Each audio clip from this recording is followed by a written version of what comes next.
সাহিল, তোমাকে তো খুশি লাগছে কেন? আরে বাপরে, আরে কি হয়েছে বলবে তো? বসো বসো, গেস কেন? গেস করো, তুমি গেস। পারছি না। হাই, চেষ্টা করো না।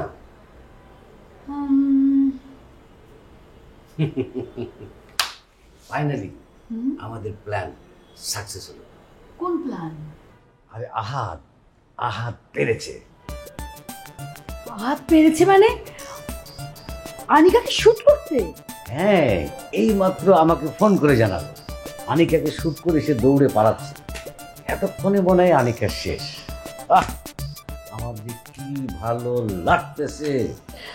আমারও ভীষণ ভালো লাগছে, মানে অনেক আনন্দ হচ্ছে। আরে কি বলো বলো, আজ যে এত বড় একটা কাজ এত সহজে করে ফেলতে পারবে ওর উপরে আমার কোনো বিশ্বাসই ছিল না। আমার কিন্তু ওর উপর পুরোপুরি বিশ্বাস ছিল। ফাইনালি আমার পথে কাটাটাকে চিরতরে উপড়ে ফেলতে পারলাম। এই যে কি এক অনুভূতি জানি। আজ নিশ্চয়ই প্রশাসনে অনেক তোলপাড় হবে। তা তো হবেই, পেপারে নিউজ আসবে, টেলিভিশনে নিউজ আসবে, আর এটা নিয়েই তো 2 দিন চলবে। আচ্ছা, তুমি একটু আহাতকে বলো ভালো করে গা ঢাকা দিতে। এর মধ্যে ওকে নিশ্চয়ই অনেকে দেখে ফেলেছে। আরে পাগল নাকি, এত বড় অঘটন ঘটানোর পরে তাকে তো গা ঢাকা দিতেই হবে।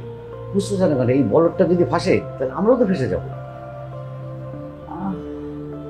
আচ্ছা সাহিল, একটা কাজ করলে হয় না? কি কাজ? আমরা যদি আহাতকে এই দুনিয়া থেকে চিরতরে সরিয়ে দিই তাহলে ও বেঁচে গেল আর আমাদের ফাঁসের ভয়ও থাকলো না। তোমার কি মনে হয় আমি এটা চিন্তা করি নাই? আহাত যতদিন বেঁচে থাকবে ততদিন আমাদেরকে টেনশন থাকতে হবে। একজন মানুষকে নিয়ে এত টেনশন করা সম্ভব না। যে আহারে বেচারা, একটু সুখের জন্য এত কিছু করেও এই পৃথিবী থেকে চলে যেতে হচ্ছে।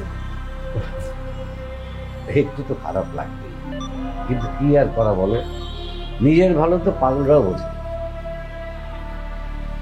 আমরা তো এর বাইরে না, কি বলো? রাইট।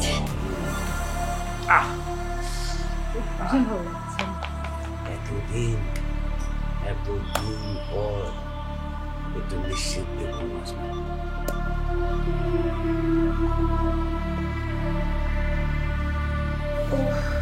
ব্যথা করছে খুব। দেখেছো কত বড় বিপদটা তোমার উপর দিয়ে গিয়েছে? হ্যাঁ, কতবার বলেছে যে আনিকা একটু সাবধানে থাকো, বেশি বাইরে বের হয়েও না। আমার কথা কি কানে তুলেছো? তোলোনি তো। এখন দেখো তো, যদি এর চাইতে বড় কোনো বিপদ ঘটে যেত। সরি ভাবি। সরি ভাবি? আমাকে সরি বললে লাভ হবে? এমন সময় দুর্ঘটনাটা ঘটেলো যখন তোমার ভাই দেশে নেই। যখন শুনতে পারবে যে তোমার এমন একটা ঘটনা ঘটেছে, সে কি করবে? চিন্তায় মরে যাবে। ভাবি প্লিজ, ভাইয়াকে তুমি কিছু জানিও না। না বললে কি হবে? দেশে এসে শুনবে না এমন একটা ঘটনা ঘটেছে, তখন তো আমাকেই বকাবকি করবে। ভাবি কেমন আছে? দেখতেই তো পাচ্ছেন ভাইয়া, এমন একটা সিচুয়েশনে কিভাবে ভালো থাকি আর কেমন থাকি। আপনি ভালো আছেন তো? জি ভালো আছি। আনিকা আপনি কেমন আছেন সেটা তো দেখতেই পাচ্ছি। এই যাত্রা মনে হয় বেঁচে গেলাম শিশির সাহেব। আচ্ছা আসলে কি হয়েছিল আমাকে একটু খুলে বলতেন? মানে হয়েছে কি, আমি আর ও রিক্সা দিয়ে যাচ্ছিলাম, ওর একটা কাজেই বের হয়েছিলাম। ও অবশ্য বোরকা পরেই ছিল। কি ব্যাপার, কি ব্যাপার? আপনি কি করছেন এসব? রিক্সা আটকালেন কেন? আরে কি ব্যাপার, রিভলভার বের করছেন কিসের জন্য? উনাকে পরপারে পাঠানোর জন্য। এই পুলিশ ভাই, বাঁচান, পুলিশ!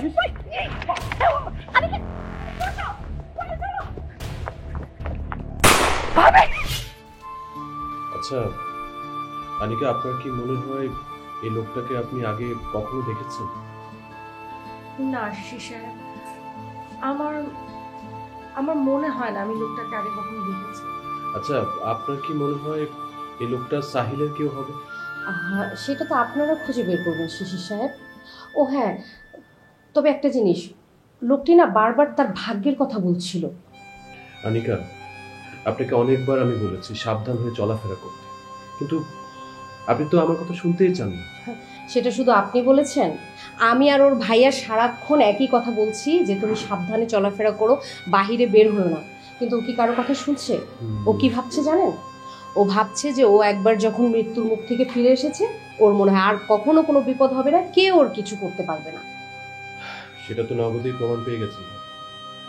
আনিকা, আমাকে একটা কথা বলবেন আপনি? আপনাকে অনেকবার আমি সাবধান করেছি, এবার তো বেঁচে গেছে, তাই বলে কি আবারও বেপরোয়া চলাফেরা করবেন? কি বলতো ঘটনাটা ঘটলো, একটু সুস্থ হয়ে নেই, তারপরে সব নিয়ে ভাবা যাবে। Fine, up to you.